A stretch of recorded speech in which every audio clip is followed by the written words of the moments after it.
Welcome back to another episode of Be More Smart. Hello everyone, I'm Augustia.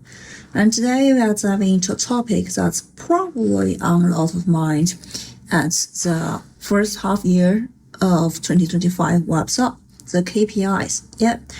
Those key performance indicators that everyone's hustling to hit before the clock runs out the June 30. Let's be real. And most of us have our KPIs set ways in advance. Sometimes right after the New Year's or Spring Festival, and maybe your team's goal for the year are already locked in. And now you are in a crunch mode to make those numbers. But here's what I really want to talk about.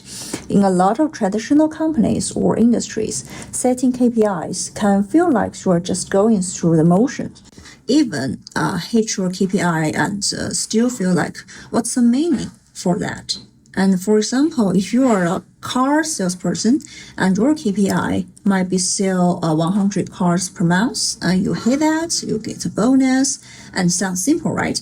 But then the next month, your target doubles. Now you got to sell the 200 cars. It's like the people setting these KPIs are always moving the goalposts, making the targets just out of reach. Eventually, you are starting down a KPI that's basically impossible.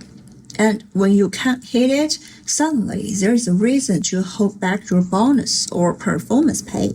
And that's a KPI story for a lot of people. Maybe that's where emotion comes from. Everyone just fighting each other for the same piece of pie.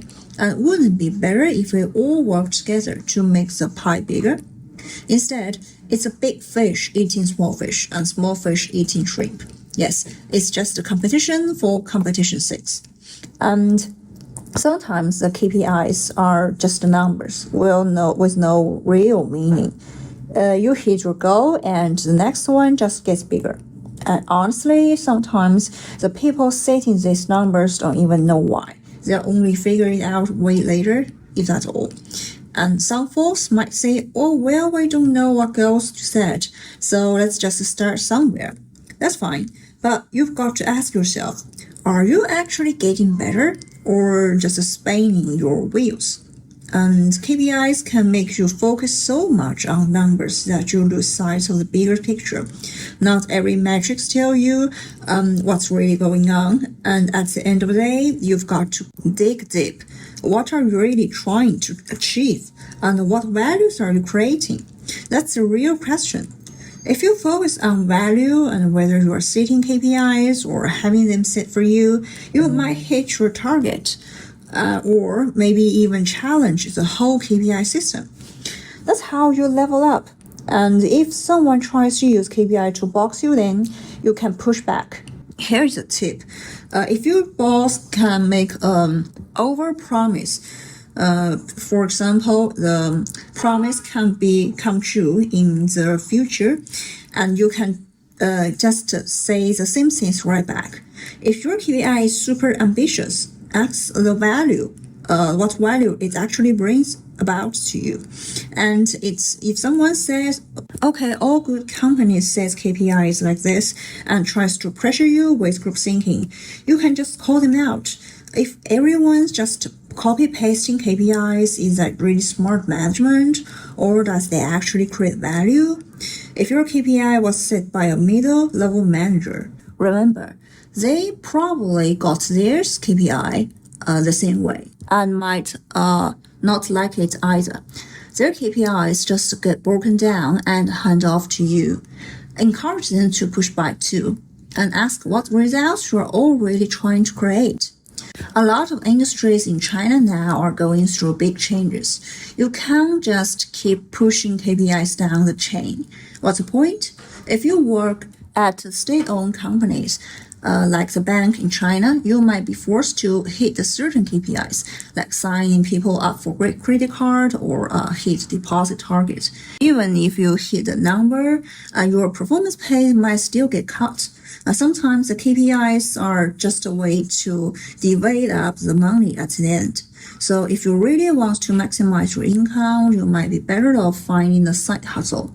If your KPI are totally unreasonable, don't force it. Look for other ways to earn instead of getting caught up in the KPI or a bonus game. It's just not worth it. In big organizations, and especially the state-owned ones, the KPIs should be set more reasonably, or at least with some flexibility. Don't chase numbers that don't mean anything. If you're stuck, it probably means you haven't solved the real problem. Whether you are in a state-owned enterprise, private company, or foreign firm, if you are just chasing numbers, you are not really meeting your customers' needs, and that's how you end up with saturated competitions and involution. If your KPI does not match your real goals, or it's just serving someone else's interest, it's a time to reflect. And here's something to think about. If you're just a regular employee and cannot change the companies or your boss, focus on making money for yourself, just like this way. And if you accept the KPI, it's just a means to an end. And the real goal is to earn more. So maybe there's not so much more to say about it. Now, compared to KPI, the OKR are just a little bit more reasonable. But OKRs are not just so simple. They take a little bit more learning. O is for objective, and KR is for key result. The top part is finding key results that really match your objective. That's not really easy. For example, if your goal is financial freedom, what's a specific target that represents that for you? The two have to line up. And here's another example. When I was studying for a level 2 interpretation certificate in China, I didn't set a perfect target. The exam is super subjective. There's no strict scoring standard, and if the examiner thinks you deserve the 60 points, and you get 60. And if not, you fail and don't pass. I didn't find a one-to-one match until I practiced over 1,000 A4 pages worth of material. When I get ready and the result matched, and for a lot of goals, you can't find a perfect link between effort and outcome. Like if your goal is a happy marriage, what specific effort guarantees that? There's no universal standard. And some goals are measurable, especially at work, but most life goals aren't. If you can measure your goals, OKRs might be better. They keep you from chasing numbers for no reason. But when you are setting company's goals, especially as an executive, you have to realize some goals can't be measured. Those goals need an open-minded, proactive approach, not just checking boxes. And that's where flexibility matters. I hope everyone, whether you are setting goals or being handed them, can think more deeply about KPIs, OKRs, and goal setting in general. This episode isn't about giving a one-size-fits-all answer, and it's meant to get you thinking.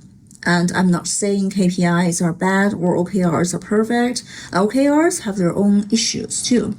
Honestly, if your KPIs or the way they are set don't make sense, just try to cut out the worst part. If we can get rid of what doesn't work, even without perfect answers, that's already progress. Okay, that's it for today's episode. I hope you can all break free from the shadow of KPI.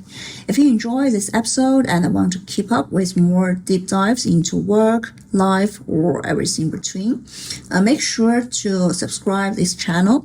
And your support means the world to me and helps us keep bringing you fresh, thoughtful content every week.